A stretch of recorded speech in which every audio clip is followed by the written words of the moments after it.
Time to learn and shine. Welcome to Word Up with Sofia. Working together makes us stronger, so grab your crew and let's dive in. Today's word is teamwork. Can you say it out loud? Teamwork. Let's go. Teamwork is spelled T-E-A-M-W-O-R-K. Let's say it together. Teamwork. Teamwork means when people work together to reach a goal. Let's break that down. It's all about helping each other, sharing ideas, and working as a team to get things done. Here are some words that mean the same as teamwork. Say them with me. Cooperation, collaboration, unity, alliance, partnership, support, togetherness. And here are some words that mean the opposite of teamwork.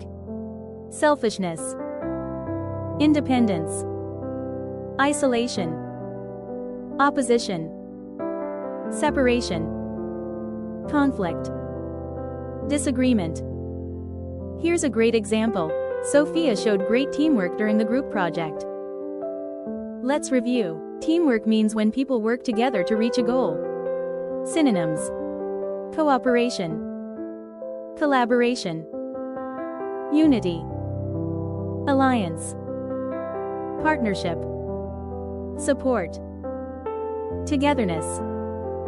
Antonyms: selfishness, independence, isolation, opposition, separation, conflict, disagreement. Your challenge: use the word teamwork in a sentence today. Be a great teammate. Working together is powerful. Final thought: teamwork makes dreams work, and you're an all-star. Keep showing up for your team, and come back soon for another awesome word.